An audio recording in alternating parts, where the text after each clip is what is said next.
Você está ouvindo um podcast de Refor 500. Siga-nos através das redes sociais. @Refor 500 Brasil.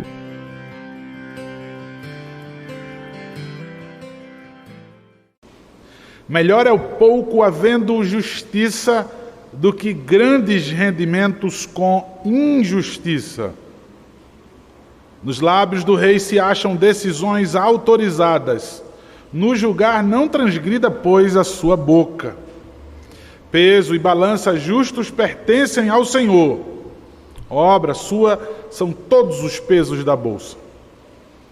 A prática da impiedade é abominável para os reis, porque com justiça se estabelece o trono.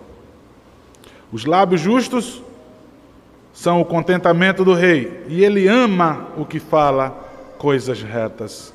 Amém. Irmãos, a gente sempre vê o mundo suplicando por justiça. Geralmente a gente vê na televisão algum protesto e todo mundo vai clamar por justiça. Seja lá qual for o partido, seja lá qual for a filosofia política, principalmente falando, os dois vão clamar por justiça. O que é que vocês querem? Justiça. E vocês querem o quê? Justiça. E por que vocês não se entendem, né? É justamente por conta da perspectiva de justiça. E certamente, sendo bem direto, perspectiva humana de justiça. Ou, melhor dizendo, veja, por que eu não devo ser punido por causa da transgressão daquela lei? E aí há uma justificação. E aí, se fosse de acordo com o coração de todo mundo, a gente ia transgredir de lei e ninguém ia ser punido. É o que acontece então. Ah, pastor, então é justamente o que acontece no nosso país hoje. A impunidade, a corrupção. Porque não há uma justiça, de fato, que seja exercida. Mas essa justiça ela é corrompida, essa justiça ela é falha, essa justiça ela é forjada pelos homens. Então, o conceito, a fonte de justiça, aquele magistrado civil, né, que tem autoridade para isso, não exerce a justiça. Mas, irmãos, vamos afunilar isso, vamos chegar em nós. Nós clamamos muito por justiça. Há um desentendimento entre os irmãos, né? Há um desentendimento entre duas pessoas, e as pessoas vão dizer, eu só queria que justiça fosse feita. Isso é uma grande mentira. Você não queria que justiça fosse feita. Se justiça fosse feita, você não iria ficar satisfeito. Ou até mesmo ela pode estar sendo exercida, a justiça. Alguém apontou o teu erro, alguém apontou a tua infração, a tua transgressão. E aí você simplesmente diz, não, eu não estou satisfeito com isso. Pelo contrário, eu estou irado, eu estou indignado. E vamos acabar a nossa concessão, vamos nos separar, não vamos deixar de ser amigos, e seja lá, sócios. Pois se é justiça para você, para mim não é justiça. E aí, aquilo que a gente está cansado de ouvir na teologia, né? Biblicamente falando, justiça própria. Esse é um dos piores males do coração corrompido pelo pecado do homem. A arrogância também do homem de não se deixar vencer. O homem, ele é estupidamente arrogante, orgulhoso, soberbo. Tudo aquilo que eu puder trazer também de sinônimo está atrelado a isso, a justiça própria. O homem, ele é muito inteligente. O homem, ele é muito sábio, ele é muito puro aos seus próprios olhos. Então, ele é de dura serviço por causa disso. Porque ele tem um próprio conceito de justiça. Dele, nasce do seu coração corrupto, toma forma em corrupção, ele vive em corrupção, ele vive nessa injustiça e morre, e infelizmente, e aí é tragédia verdadeira, é quando alguém morre nessa injustiça, da qual ele tinha razões, né? Da qual ele tinha combustíveis durante toda a vida. O combustível é o seu coração, são amigos corruptos igualmente, que vai dizer, isso aí está certo, é isso mesmo, eu concordo com você. Quem é que não gosta, irmãos, disso? Eu concordo com você. Aí a gente se apega àquela pessoa, paga pessoas, né, para concordar comigo, e eu posso dizer assim, está vendo que eu estou certo? Fulano de tal concorda comigo. Ou então, certa massa de manobra de injustiça também concorda comigo. Então, isso deve estar certo. O sábio, Salomão, ele vai dar aqui instruções de como deveria agir um rei. Ele não está colocando aqui, olha, deixa eu dizer como é que um rei deve governar. Deixa eu dizer como é que um líder deve governar, para que ele pudesse trazer louvor para a sua própria pessoa, porque ele foi um rei incrível. E alguém pudesse dizer, ele está aí querendo se exaltar e dizer, eu sou o modelo de rei. Não, Salomão simplesmente ele ficava indignado, não somente com a injustiça feita por ele mesmo, mas de ver o povo também agindo por injustiça. Ou aquelas pessoas que ele imbuiu de autoridade também sendo injustos para com o povo. Então ele vem colocar um padrão aqui para os reis, para os líderes, dizer, olha, é assim que se vive com justiça. Ele vai colocar aqui, falando com justiça, falando no sentido de exercer juízo, um julgamento justo.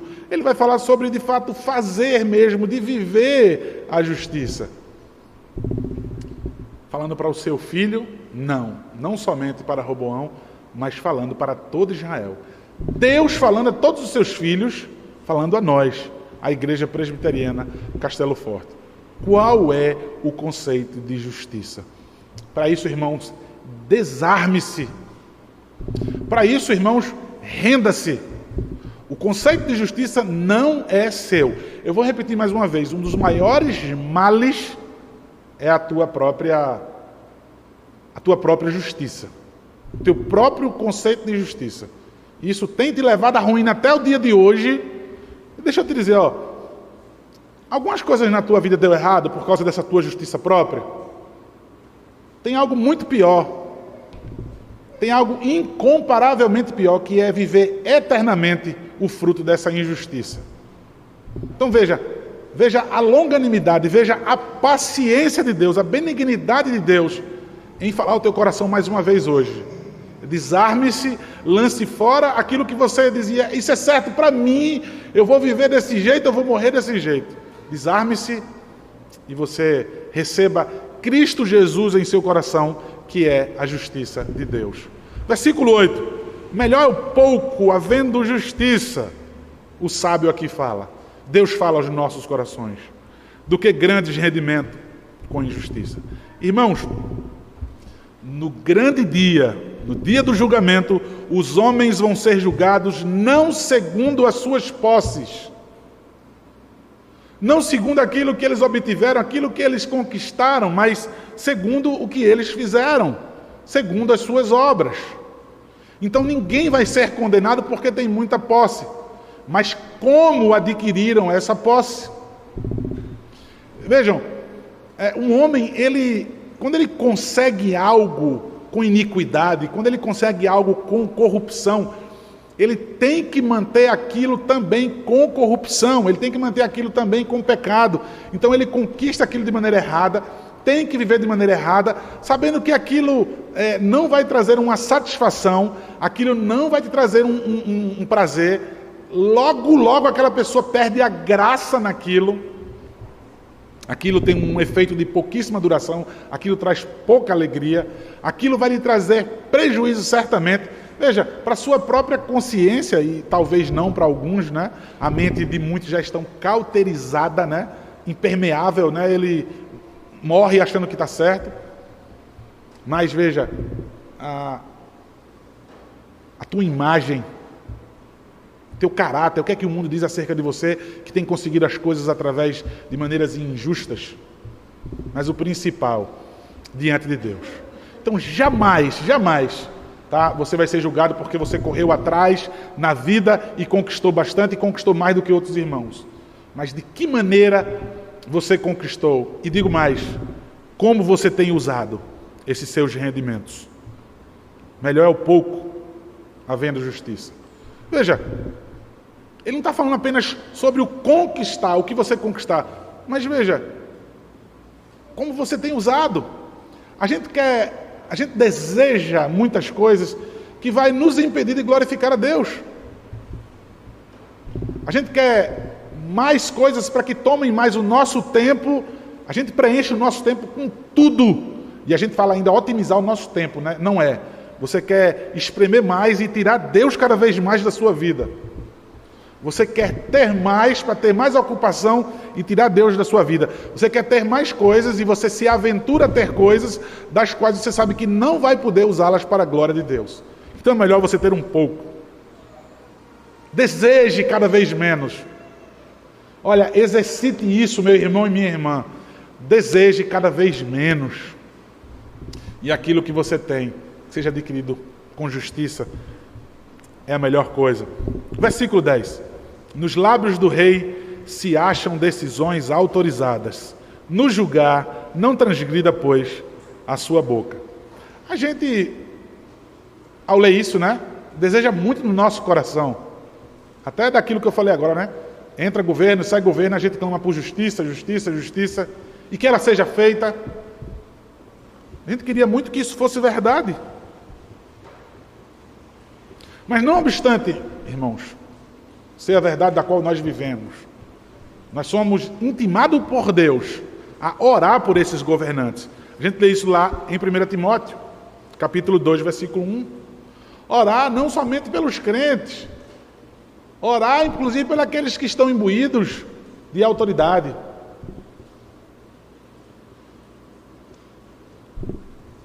Vejam, orar por aqueles que vos oprimem, era isso que Paulo tinha em mente.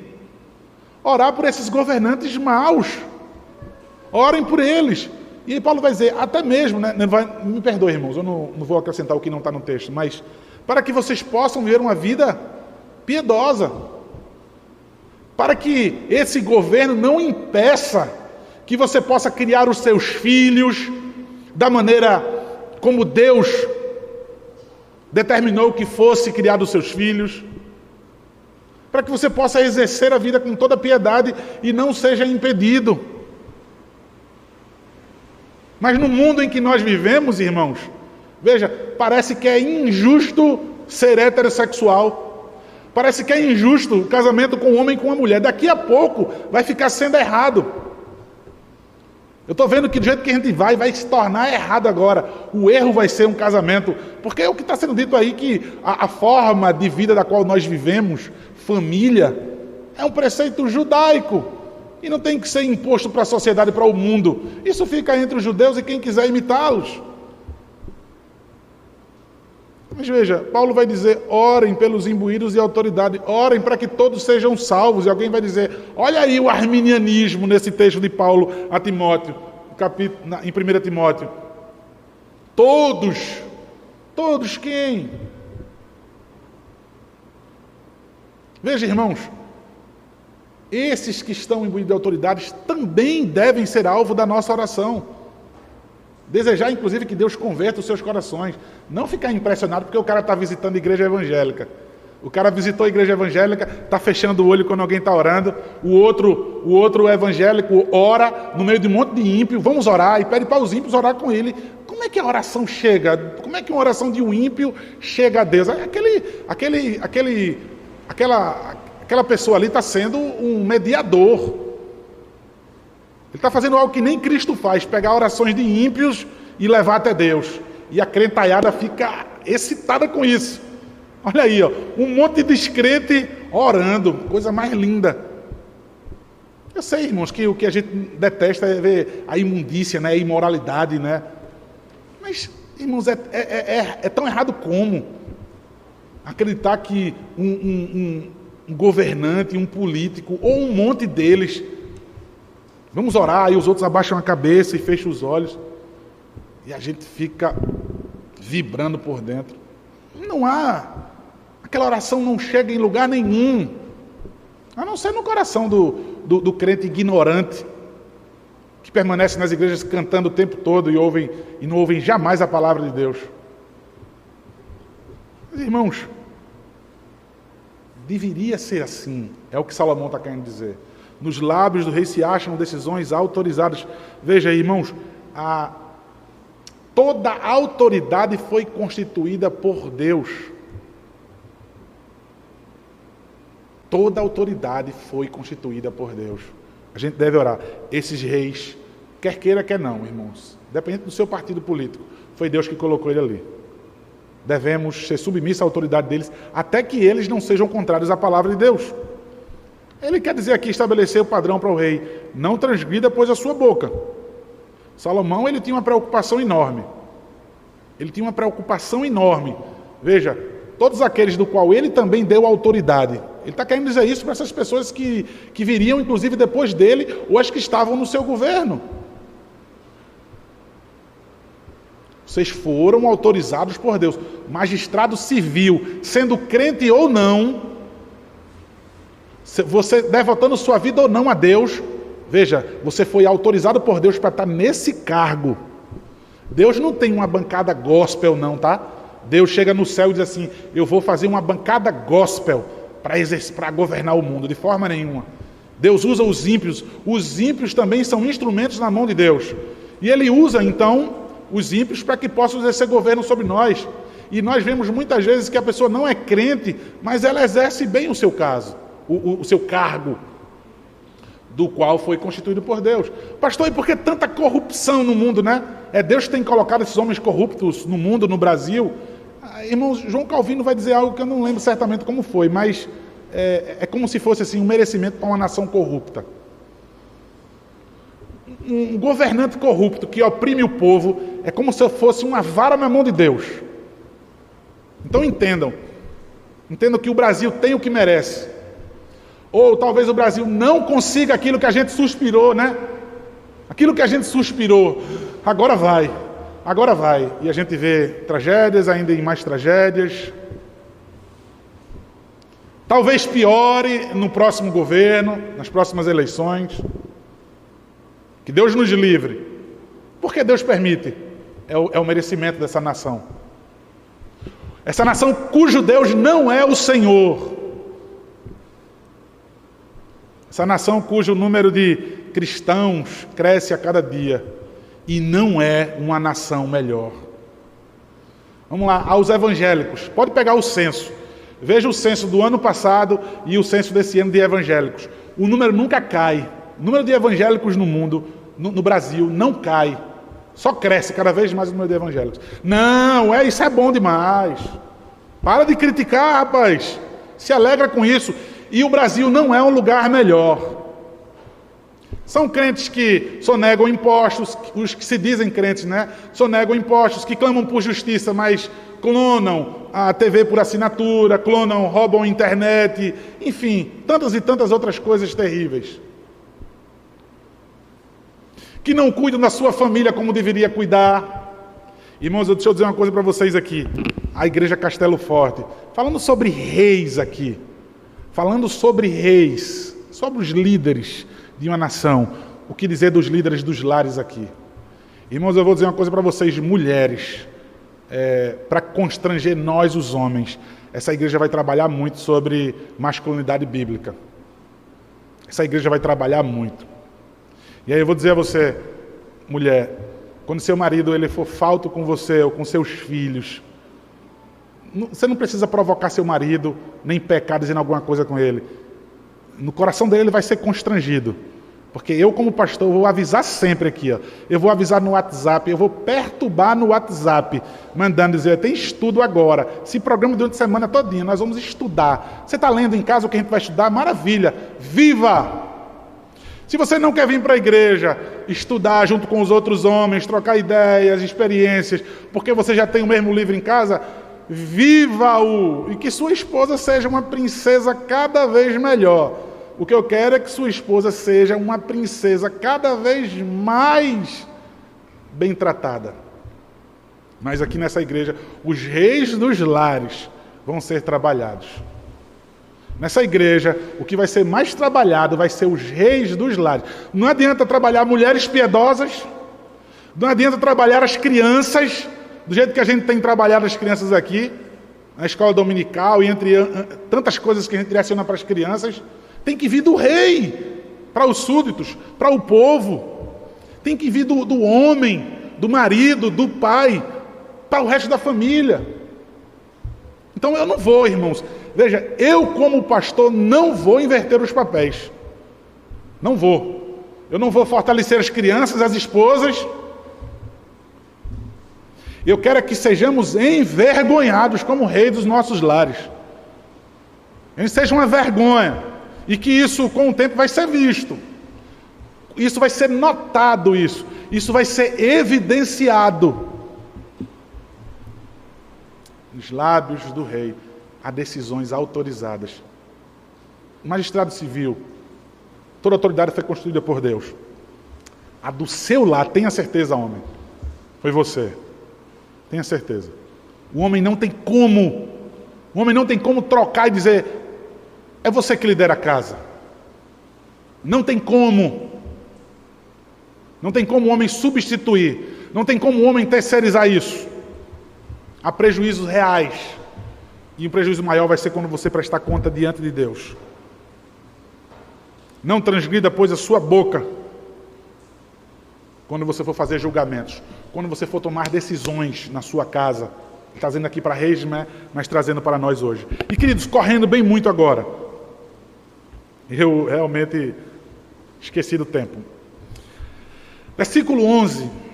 Peso e balança justos pertencem ao Senhor. Obra sua são todos os pesos da bolsa. A mesma coisa aqui na questão do magistrado civil. Tá? A ordenança de Deus. Romanos 13, versículo 11. Todo homem esteja sujeito às autoridades superiores, porque não há autoridade que não proceda de Deus, e as autoridades que existem foram por eles instituídas. Romanos 13, 11. Também nós vamos ver a semelhante em 1 Pedro, capítulo 2, versículo 13. Irmãos, a justiça é aquela que tem uma mão firme,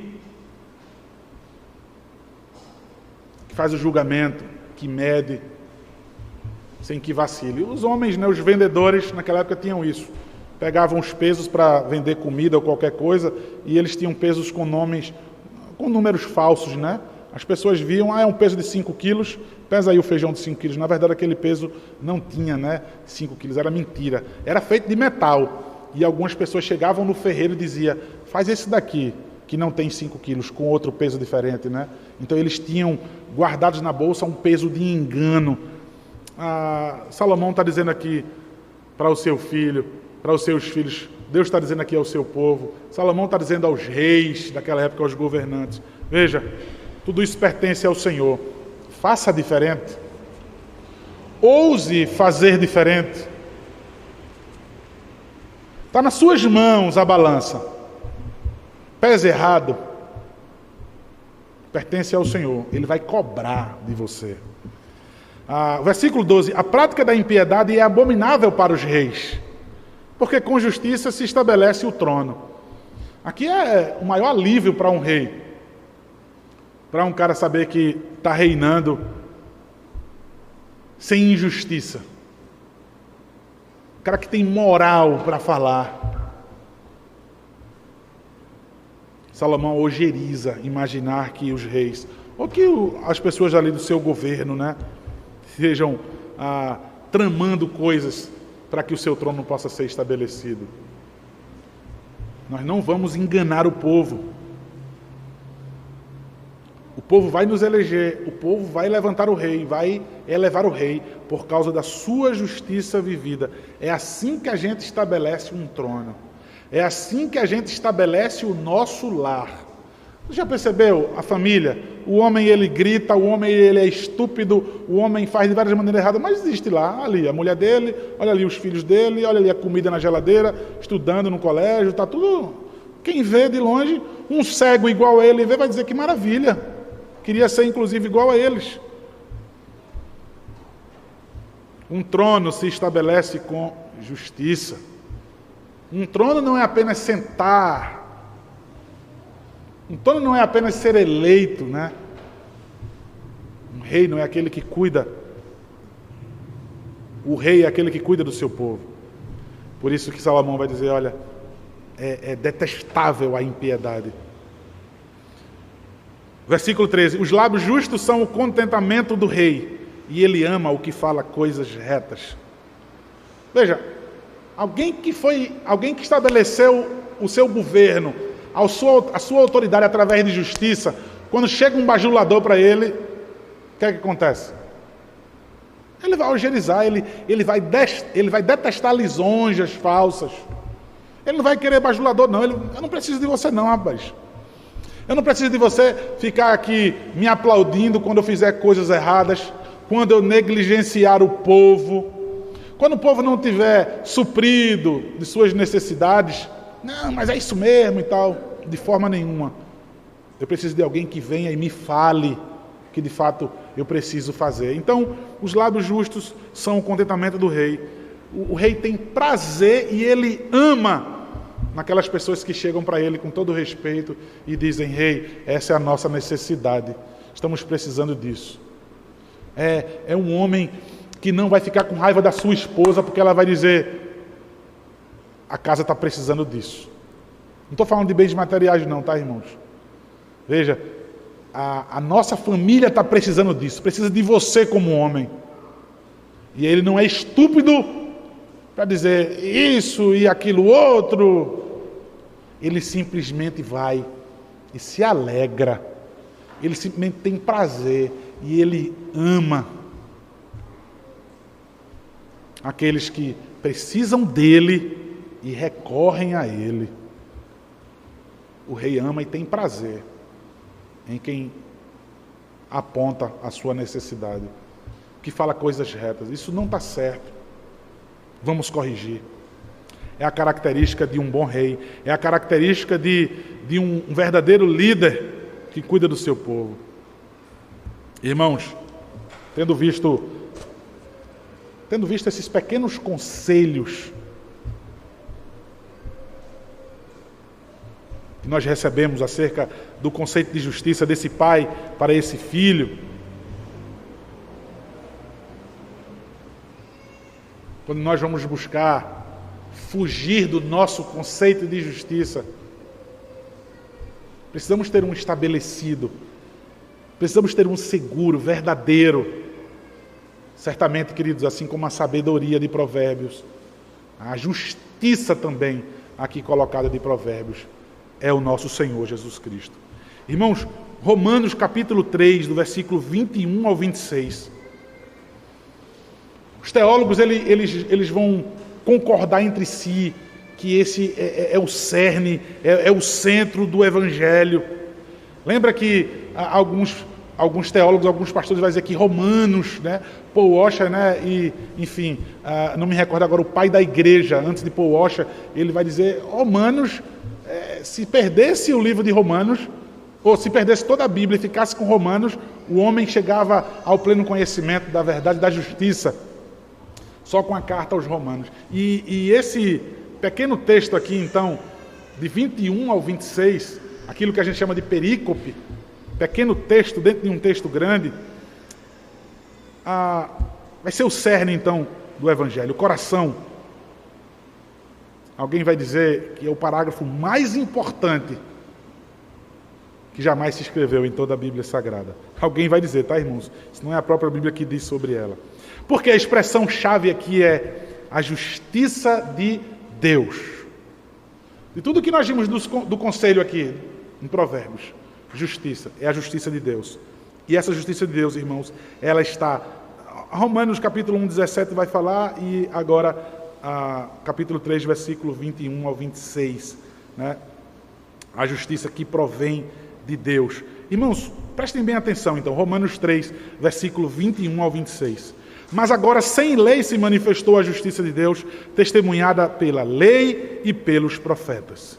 Justiça de Deus mediante a fé em Jesus Cristo, para todos e sobre todos os que creem, porque não há distinção, pois todos pecaram e carecem da glória de Deus, sendo justificados gratuitamente por sua graça, mediante a redenção que há em Cristo Jesus, a quem Deus propôs no seu sangue como propiciação, mediante a fé, para manifestar a sua justiça, por ter Deus, na sua tolerância, deixado impunes os pecados anteriormente cometidos, tendo em vista a manifestação da sua justiça no tempo presente, para ele mesmo ser justo e o justificador daquele que tem fé em Jesus.